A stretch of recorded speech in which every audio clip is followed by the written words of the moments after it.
इस वीडियो में 10वीं क्लास रसायन शास्त्र पाठ 3 के दीर्घोत्तरीय प्रश्न को हल करेंगे। इससे पहले हमने अति लघु और लघुत्तरीय प्रश्न को भी हल किया है, जिसका लिंक आपको वीडियो के डिस्क्रिप्शन में मिल जाएगा, वहां से आप जाकर देख सकते हैं। पहला क्वेश्चन है, इलेक्ट्रॉनिक विन्यास के आधार पर तत्वों को धातु एवं अधातु में किस प्रकार वर्गीकृत किया जाता है, उदाहरण सहित समझाना है। इसका आंसर हो जाएगा, इलेक्ट्रॉनिक विन्यास के आधार पर तत्व को दो भागों में विभाजित किया जाता है, पहला धातु और दूसरा अधातु।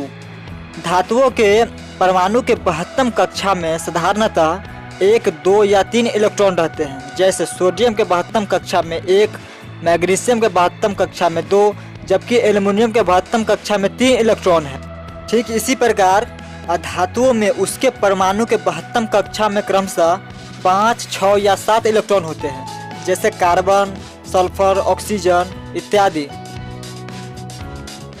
2 नंबर क्वेश्चन है, कारण सहित बताए कि धातुएं विद्युत की सुचालक और अधातु विद्युत की कुचालक क्यों होती है। इसका आंसर हो जाएगा, धातुएं विद्युत की सुचालक इसलिए होती है क्योंकि धातु के परमाणुओं में मुक्त इलेक्ट्रॉन होते हैं, जो चालक में एक सिरे से दूसरे सिरे तक विद्युत धारा का संचालन करते हैं, क्योंकि वे मुक्त होते हैं। जबकि अधातु विद्युत का कुचालक इसलिए होते हैं क्योंकि इसमें मुक्त इलेक्ट्रॉन नहीं होते हैं जो विद्युत धारा का संचालन कर सके, और धातुओं के द्रव्यनांक और क्वथनांक जो होते हैं वो निम्न होते हैं, परंतु ग्रेफाइट अधातु होते हुए विद्युत धारा का संचालन करता है क्योंकि इसके द्रव्यनांक जो है वो उच्च है।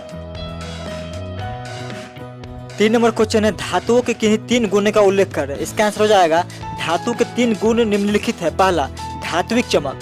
धातुओं में एक विशेष प्रकार का चमक पाया जाता है जिसे हम धात्विक चमक कहते हैं। दूसरा, द्रव्यनांक एवं क्वथनांक। धातु के द्रव्यनांक और क्वथनांक उच्च होते हैं, लेकिन सोडियम एवं पोटेशियम अपवाद है। और तीसरा, ऊष्मा एवं विद्युत का कुचालक।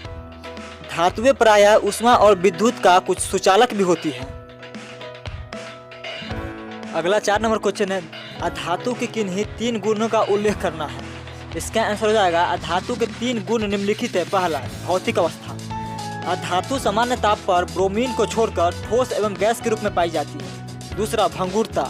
अधातु प्रायः भंगुर होती है, अतः इसे हम पीट कर चादर या तार नहीं बना सकते हैं। और तीसरा, चमक। अधातु में कोई विशेष चमक नहीं होती है, लेकिन ग्रेफाइट अधातु होते हुए भी चमकीला होती है, जो कि एक अपवाद है। 5 नंबर क्वेश्चन है, जस्ता कॉपर सल्फेट के विलयन से तांबा को विस्थापित कर देता है, किंतु तांबा जिंक सल्फेट के विलयन से जस्ता को विस्थापित नहीं कर सकता, क्यों?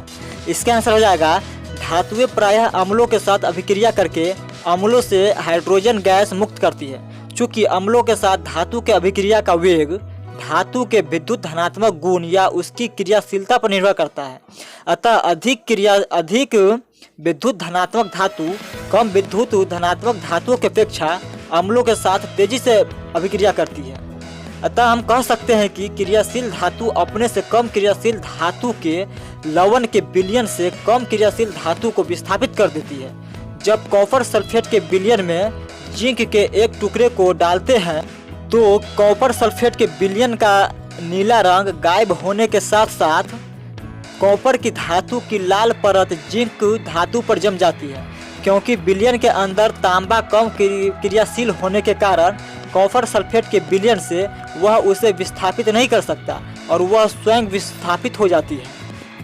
6 नंबर क्वेश्चन है, द्विधर्मी ऑक्साइड क्या है। द्विधर्मी ऑक्साइड के 2 उदाहरण देना है। इसका आंसर हो जाएगा, धातुओं के वे ऑक्साइड जो अम्लीय एवं भास्मिक दोनों गुण प्रदर्शित करते हैं द्विधर्मी ऑक्साइड कहलाते हैं, जैसे एल्युमिनियम ऑक्साइड एवं जिंक ऑक्साइड। इसके ऑक्साइड में अम्ल एवं भस्म दोनों के गुण होते हैं।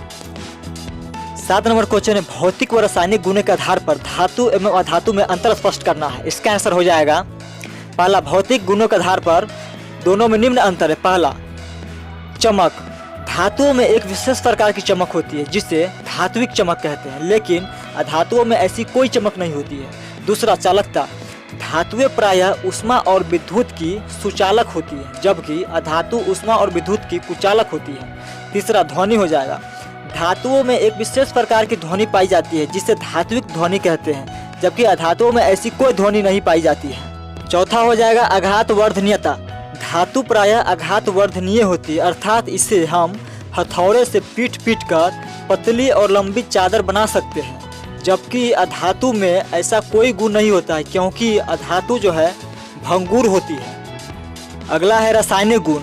रासायनिक गुणों के आधार पर भी इसे 3 निम्न भागों में बांटा गया है। पहला, ऑक्सीजन के साथ संयोग। सभी धातु ऑक्सीजन के साथ संयोग करके भास्मिक ऑक्साइड बनाती है, जबकि अधातु ऑक्सीजन के साथ संयोग करके अम्लीय ऑक्साइड बनाती है। दूसरा, ऑक्सीकारक एवं अवकारक गुण। धातु अवकारक होते हैं, जबकि अधातु ऑक्सीकारक होते हैं। और तीसरा हो जाएगा अम्ल से प्रतिक्रिया। धातु तनु अम्ल से प्रतिक्रिया करके हाइड्रोजन गैस मुक्त करते हैं, जबकि अधातु तनु अम्ल से प्रतिक्रिया नहीं करते हैं। 8 नंबर क्वेश्चन है, वैद्युत अपघटन विधि से धातु का शोधन किस प्रकार किया जाता है? इसका आंसर हो जाएगा वैद्युत अपघटन विधि द्वारा धातु का शोधन के लिए अशुद्ध धातु को एनोड के रूप में एवं शुद्ध धातु के प्लेट को कैथोड के रूप में इस्तेमाल किया जाता है। इसमें धातु के एक लवण का विलयन वैद्युत अपघट्य का कार्य करता है। विद्युत धारा द्वारा प्रवाहित करने पर एनोड से शुद्ध धातु निकलकर विलयन में आ जाती है और विलयन में से उतनी ही शुद्ध धातु कैथोड पर एकत्रित हो जाती है।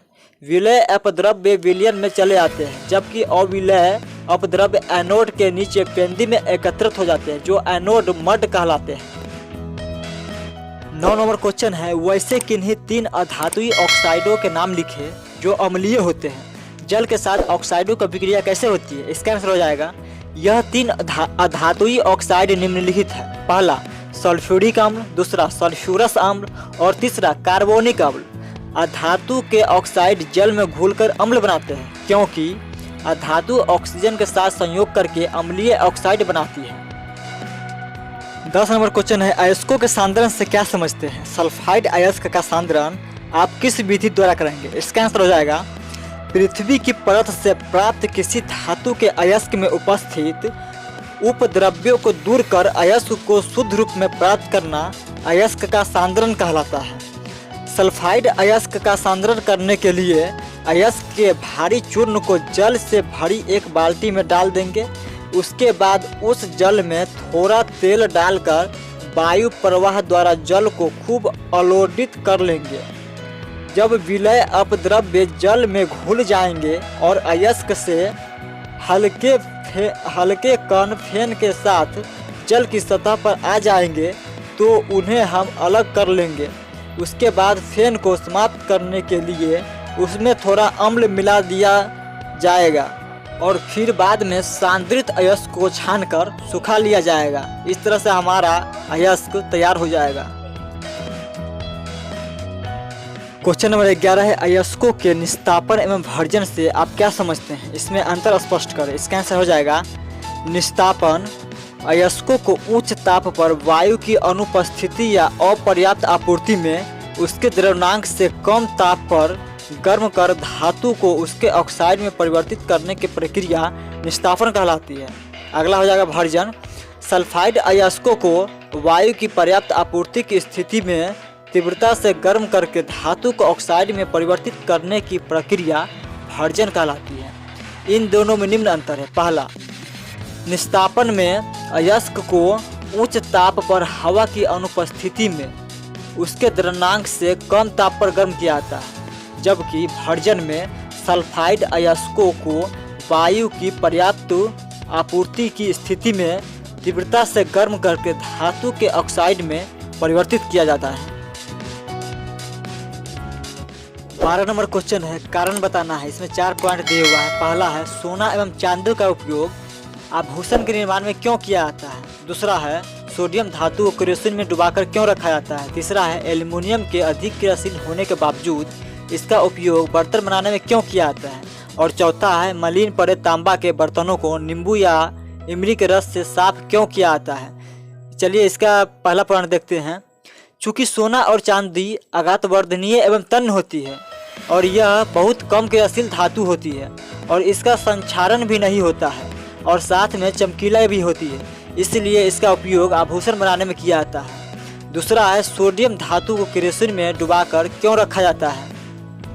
इसका आंसर हो जाएगा क्योंकि यह धातु अधिक क्रियाशील होने के कारण सामान्य ताप पर हवा के ऑक्सीजन के साथ अभिक्रिया करके जलने लगती है। अतः इससे कोई दुर्घटना न हो इसलिए इसे क्रेशन के अंदर डुबा कर रखा जाता है।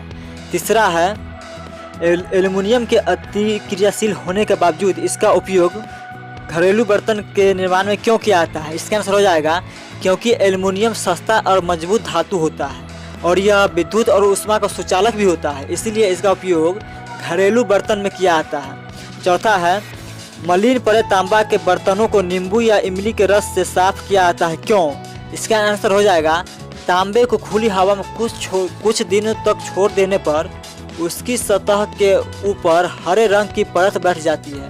यह भास्मिक कार्बोनेट की परत होती है जो भास्मिक प्रकृति की होती है, इसलिए चूँकि इमली या नींबू का रस अम्लीय प्रकृति का होता है जिस कारण यह प्रतिक्रिया एक दूसरे से प्रतिक्रिया करके उसे साफ करके हटा देती है।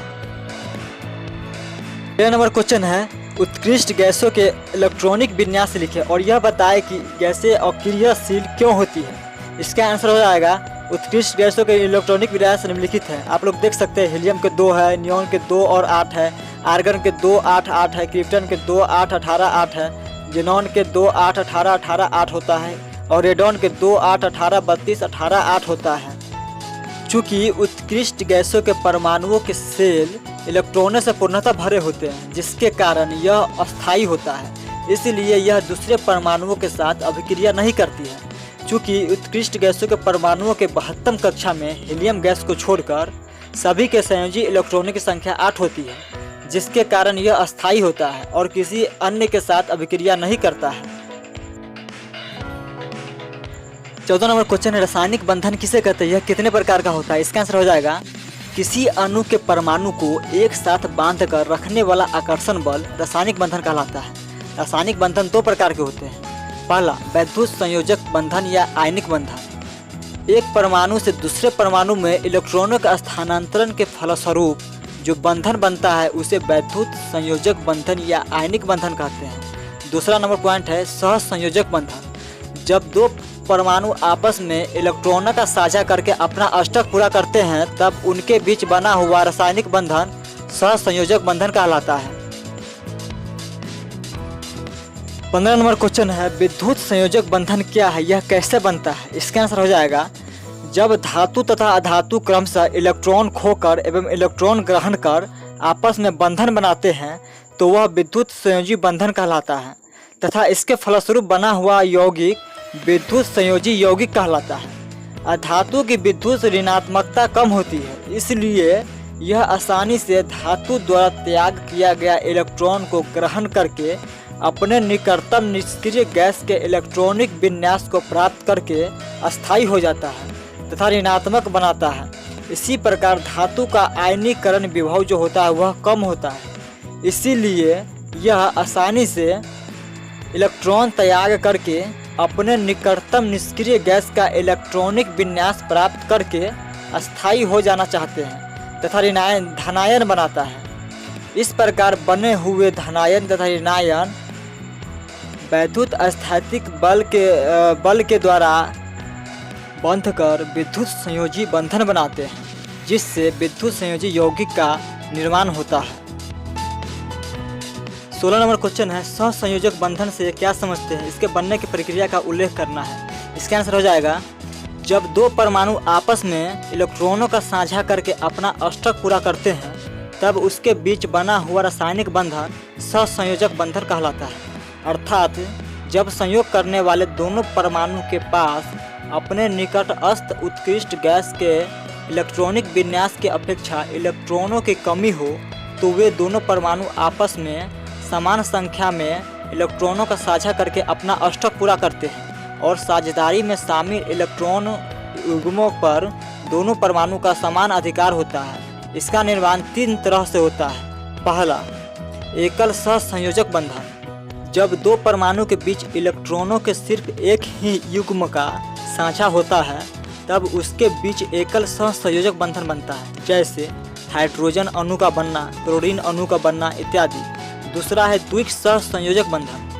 इसमें संयोग करने वाले दोनों परमाणु 2-2 इलेक्ट्रॉनों का साझा करते हैं, जैसे ऑक्सीजन अणु का बनना, कार्बन डाइऑक्साइड अणु का बनना, इत्यादि। तीसरा है त्रिक संयोजक बंधन। जब संयोग करने वाले दो परमाणु 3-3 इलेक्ट्रॉन अर्थात 6 इलेक्ट्रॉनों का साझा करते हैं तब उन परमाणुओं के बीच त्रिक सहसंयोजक बंधन बनता है, जैसे नाइट्रोजन अणु का बनना, एसिटिलीन अणु का बनना इत्यादि। 16 नंबर क्वेश्चन है निम्नलिखित में सहसंयोजक बंधन बनने की प्रक्रिया का वर्णन करना है। पहला हो जाएगा HCl, इसमें हाइड्रोजन परमाणु के साथ क्लोरीन का परमाणु संयोजन करता है। दूसरा है CCl4, कार्बन टेट्राक्लोराइड के अणु के बनने में कार्बन का एक परमाणु क्लोरीन के परमाणु के साथ 4 एकल बंधन बनाता है। अगला है CH4 यानी कि मीथेन, कार्बन की परमाणु संख्या 6 होती है, अतः इसका इलेक्ट्रॉनिक विन्यास 2-4 होता है। इस प्रकार कार्बन के 4 संयोजी से इलेक्ट्रॉन होते हैं। कार्बन अपने इन चारों इलेक्ट्रॉनों का साझा इलेक्ट्रॉन पर हाइड्रोजन परमाणु के इलेक्ट्रॉन के साथ करता है, अतः कार्बन का एक परमाणु हाइड्रोजन परमाणु के साथ 4 एकल बंधन बनाता है। मीथेन अणु में एक कार्बन परमाणु और 4 हाइड्रोजन परमाणु क्रमशः उत्कृष्ट गैस नियॉन और हीलियम की भांति अस्थायी इलेक्ट्रॉनिक विन्यास प्राप्त कर लेते हैं। मीथेन अणु में 4 एकल बंधन कार्बन हाइड्रोजन है, अतः मीथेन अणु में साझा इलेक्ट्रॉनों के 4 युग्म हैं। अगला है O2 यानी कि ऑक्सीजन। ऑक्सीजन परमाणु के संयोजी सेल में 6 इलेक्ट्रॉन है, अतः इसको अष्टक पूरा करने के लिए ऑक्सीजन परमाणु के 2 इलेक्ट्रॉनों की आवश्यकता है, अतः ऑक्सीजन के 2 परमाणु 2-2 इलेक्ट्रॉनों का आपस में साझा कर अस्थायी ऑक्सीजन का निर्माण करते हैं। अगला है Cl2 यानी क्लोरीन। क्लोरीन के 2 परमाणु परस्पर सहयोग करके क्लोरीन अणु बनाते हैं। क्लोरीन की परमाणु संख्या 17 है, अतः इसका इलेक्ट्रॉनिक विन्यास 2-8-7 होता है। क्लोरीन परमाणु को अपने निकटतम उत्कृष्ट गैस आर्गन का अस्थायी विन्यास प्राप्त करने के लिए एक अतिरिक्त इलेक्ट्रॉन की आवश्यकता है। संयोग करने वाले दोनों परमाणु 1-1 इलेक्ट्रॉनों का साझा करके अपना अष्टक पूरा करते हैं। ऐसा करके दोनों परमाणु आर्गन जैसा अस्थायी इलेक्ट्रॉनिक विन्यास प्राप्त कर लेते हैं। 18 नंबर क्वेश्चन है आयनिक और सहसंयोजक यौगिक के विभिन्नताओं का वर्णन करें। इसका आंसर हो जाएगा इन दोनों में निम्नलिखित अंतर है। पहला, आयनिक यौगिक आयन से बने होते हैं, जबकि सहसंयोजक यौगिक उदासीन अणु से मिलकर बने होते हैं। दूसरा, आयनिक यौगिक मुख्यतः ठोस पदार्थ होते हैं, जबकि सहसंयोजक यौगिक ठोस या द्रव दोनों हो सकते हैं। और तीसरा, आयनिक यौगिक के द्रव्यमान और क्वथनांक उच्च होते हैं, जबकि सहसंयोजक यौगिक के द्रव्यमान और क्वथनांक निम्न होते हैं।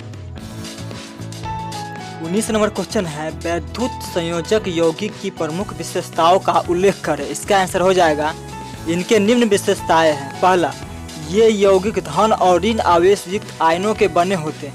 दूसरा, इनके द्रव्यमान और क्वथनांक उच्च होते हैं। तीसरा, यह जल में प्रायः विलय किंतु बेंजीन, एसीटोन, कार्बन डाइसल्फाइड और कार्बन टेट्राक्लोराइड जैसे कार्बनिक विलायकों में अविलय होते हैं। और चौथा हो जाएगा यह द्रवीय या जलीय विलयन की अवस्था में विद्युत के सुचालक होते हैं। 20 नंबर क्वेश्चन है सहसंयोजक यौगिक की मुख्य विशेषताएं क्या है। इसका आंसर हो जाएगा सहसंयोजक यौगिक की निम्न विशेषताएं। पहला, सहसंयोजक यौगिक उदासीन अणु द्वारा बने होते हैं, अतः इन अणुओं के बीच विद्यमान आकर्षण बल आयनिक यौगिक के आयनों के बीच बने आकर्षण बल की तुलना में कमजोर होते हैं। दूसरा हो जाएगा सहसंयोजक यौगिक के द्रव्यमान और क्वथनांक प्रायः कम या निम्न होते हैं। तीसरा हो जाएगा सहसंयोजक यौगिक विद्युत का कुचालक होते हैं। और चौथा हो जाएगा सहसंयोजक यौगिक जल में प्रायः अविलय किंतु कार्बनिक विलायकों में प्रायः विलय होते हैं। 21 नंबर क्वेश्चन है परमाणु संख्या 6, 7 और 8 वाले तत्वों की संयोजकता एवं इनके इलेक्ट्रॉनिक विन्यास लिखें। इनमें किस प्रकार की संयोजकता है और क्यों। इसका आंसर हो जाएगा परमाणु संख्या 6 कार्बन की होती है और इसका इलेक्ट्रॉनिक विन्यास 2-4 होता है और इसकी संयोजकता 4 है जो कि धनायन होती है। परमाणु संख्या 7 नाइट्रोजन की होती है और इसका इलेक्ट्रॉनिक विन्यास 2-5 होता है और इसकी संयोजकता 5 है, ये भी धनायन है। और परमाणु संख्या 8 ऑक्सीजन की होती है और इसका इलेक्ट्रॉनिक विन्यास 2-6 होता है और इसकी संयोजकता जो होती है वो 6 होती है जो कि ऋण आयन होता है। दोस्तों इसमें जो हम संयोजकता बताए हैं ये इसकी रियल संयोजकता नहीं होती है, बल्कि हम इसके अनुसार बताए हैं। 22 नंबर क्वेश्चन है, अष्टक नियम क्या है? एक आयनिक और सहसंयोजक यौगिक का उदाहरण देते हुए इस नियम को समझाएं। इसका आंसर हो जाएगा उत्कृष्ट गैसों के अतिरिक्त जितने भी तत्व हैं उनके परमाणुओं के 72 सेल में यानी सबसे बाहरी कक्षा में 8 से कम इलेक्ट्रॉन रहते हैं, अर्थात इनके संयोजी सेल अपूर्ण होते हैं। इसलिए इन तत्वों के परमाणु अन्य परमाणुओं से संयोग करके उत्कृष्ट गैसों की भांति इलेक्ट्रॉनिक विन्यास प्राप्त कर लेने की प्रवृत्ति रखते हैं। इनके परमाणुओं में उत्कृष्ट गैसों की भांति अस्थायी इलेक्ट्रॉनिक विन्यास प्राप्त करने के प्रवृत्ति के कारण ही वे रासायनिक दृष्टि से क्रियाशील होते हैं। इन परमाणुओं में अपने इलेक्ट्रॉनों को इस प्रकार से व्यवस्थित करने की प्रवृत्ति होती है कि इनके 72 सेल में इलेक्ट्रॉनों की संख्या 8 हो जाए। इसे ही अष्टक नियम कहा जाता है। रासायनिक अभिक्रिया में इसी अष्टक को प्राप्त करने के लिए ही परमाणु इलेक्ट्रॉनों का त्याग या उन्हें प्राप्त करता है। जैसे आप लोग लिख सकते हैं क्लोरीन अणु का बनना। 23 नंबर क्वेश्चन है, एक तत्व ए ऑक्सीजन में जलकर एक आयनिक यौगिक AO बनाता है। यदि यह तत्व क्लोरीन और गंधक के साथ संयोग करे तब किस प्रकार के यौगिक बनेंगे? इसका आंसर हो जाएगा क्लोरीन के साथ अभिक्रिया। अधातु क्लोरीन के साथ प्रतिक्रिया करके क्लोराइड बनाते हैं। उसके बाद गंधक के साथ प्रतिक्रिया, सल्फर के दहन से उत्पन्न गैस अम्लीय होता है और जल में घुलकर अम्ल बनाती है। इस प्रकार कुछ अधातु ऑक्सीजन के साथ अभिक्रिया करके उसके अम्लीय ऑक्साइड बनाती है। 24 नंबर क्वेश्चन है, वैद्युत संयोजक यौगिकों के द्रव्यमात्रा और क्वथनांक उच्च होते हैं किंतु सहसंयोजक यौगिकों के द्रव्यमात्रा और क्वथनांक अपेक्षाकृत निम्न होते हैं। ऐसा क्यों होता है? इसका आंसर हो जाएगा वैद्युत संयोजक यौगिक के द्रव्यमात्रा और क्वथनांक उच्च होते हैं क्योंकि धन आयन एवं ऋण आयन के बीच मजबूत स्थिर वैद्युत आकर्षण बल कार्य करता है। इस आकर्षण बल को तोड़ने के लिए पर्याप्त ऊष्मा ऊर्जा की आवश्यकता होती है। अतः वैद्युत संयोजक यौगिकों के द्रव्यमात्रा और क्वथनांक उच्च होते हैं, परंतु सहसंयोजक यौगिकों के द्रव्यमात्रा और क्वथनांक प्रायः निम्न होते हैं। इसका कारण यह है कि सहसंयोजक यौगिकों के उदासीन अणुओं के बीच स्थित अंतरा आणविक आकर्षण बल बहुत कमजोर होता है। अतः अणुओं को अलग करने के लिए कम ऊष्मा ऊर्जा की आवश्यकता होती है। इसीलिए सहसंयोजक यौगिकों के द्रव्यमात्रा और क्वथनांक अपेक्षाकृत निम्न होते हैं। 25 नंबर क्वेश्चन है, जस्ता के निष्कर्षण का सिद्धांत लिखें। इसका आंसर हो जाएगा जस्ता का निष्कर्षण मुख्यतः क्लेमाइन एवं जिंक ब्लेंडो अयस्कों से किया जाता है। क्लेमाइन को निष्कासित करने पर जिंक का ऑक्साइड प्राप्त होता है। उसके बाद जिंक ऑक्साइड को कोयले के चूर्ण के साथ गर्म करने पर जस्ता धातु प्राप्त होती है। जिंक ब्लेंड विधि से सांद्रित जिंक ब्लेंड को वायु की उपस्थिति में उच्च ताप पर गर्म करने से जिंक ऑक्साइड प्राप्त होता है। इस जिंक ऑक्साइड से प्राप्त जस्ता अशुद्ध होता है, अतः इसे वैद्युत अपघटन विधि द्वारा शुद्ध किया जाता है।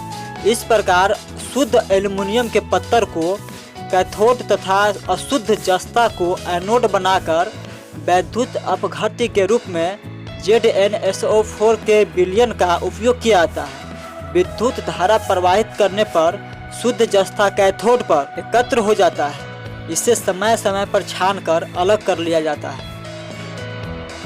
26 नंबर क्वेश्चन है, पारा धातु का निष्कर्षण कैसे होता है? इसका आंसर हो जाएगा पारा धातु का प्रमुख अयस्क सिनेबार है जिससे पारा का निष्कर्षण किया जाता है। सांद्रित सिनेबार अयस्क को चारकोल के साथ गर्म करने पर पारा प्राप्त होता है। उसके बाद फिर पारा के वाष्प CO एवं SO2 के साथ मिश्रण को संघनक से प्रवाहित कर पारा को संघनित कर लिया जाता है।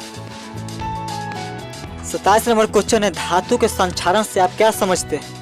लोहे को जंग से बचाने के लिए क्या उपाय है? इसका आंसर हो जाएगा कुछ धातु को लंबे समय तक खुली हवा में छोड़ देने पर उसकी सतह मलिन पड़ जाती है और धीरे धीरे उन धातुओं का क्षय होने लगता है। यह क्रिया धातुओं का संक्षारण कहलाती है। लोहे को जंग से बचाने के लिए निम्नलिखित उपाय किए जाते हैं। पहला, धातु की सतह पर लेप चढ़ाकर। धातु की बाहरी सतह पर ग्रीज या वार्निश की एक पतली परत चढ़ा देते हैं। यह परत धातु को वायु या जल वाष्प के संपर्क से वंचित कर देती है, जिससे उसका संक्षारण रुक जाता है। 2 नंबर है धातु द्वारा स्वयं रक्षा कवच बना लेना। कुछ धातु अपनी सतह पर स्वयं रक्षा कवच तैयार कर लेती है, जिससे उसका संक्षारण रुक जाता है। 3 नंबर है कलाई करके। लोहे पर कलाई की तह जमा दी जाती है, जिससे लोहे का संक्षारण रुक जाता है। 4था है इस्पात में बदलकर। लोहे को इस्पात में बदलकर जंग से बचाया जा सकता है। 28 नंबर क्वेश्चन है एल्यूमिनोथर्मिक विधि क्या है, इसकी उपयोगिता बताएं। इसका आंसर हो जाएगा कुछ धातु जैसे मैग्नीज, क्रोमियम इत्यादि के ऑक्साइड वैसे होते हैं जिनका कार्बन मोनोऑक्साइड द्वारा अवकरण करके धातु नहीं प्राप्त किया जा सकता है, क्योंकि उच्च ताप पर यह कार्बन के साथ कार्बाइड बना लेते हैं। ऐसी स्थिति में ऑक्साइडों से धातु का प्राप्त करने के लिए अवकरण की क्रिया एल्यूमिनियम धातु द्वारा कराई जाती है। यह प्रक्रिया एल्यूमिनोथर्मिक विधि कहलाती है। 29 नंबर क्वेश्चन है बॉक्साइट का रासायनिक सूत्र लिखे, इसका शोधन कैसे किया जाता है। इसका आंसर हो जाएगा बॉक्साइट का रासायनिक सूत्र Al2O3 × 2H2O होता है। पृथ्वी के परत से प्राप्त बॉक्साइट में कई प्रकार के अवांछनीय पदार्थ रहते हैं। यह पदार्थ अधात्री कहलाते हैं। इन पदार्थों को धातु के शोधन के पहले अयस्क को दूर किया जाता है। 30 नंबर क्वेश्चन है आयनिक और सहसंयोजक यौगिक में निम्नलिखित गुणों के आधार पर भेद करें। पहला संगठक तत्वों के आधार पर, दूसरा यौगिक की जल में विलयता के आधार पर, और तीसरा पदार्थों में विद्युत चालकता के आधार पर। पहला हो जाएगा संगठक तत्वों के बीच क्रियाकाली बलों के आधार पर।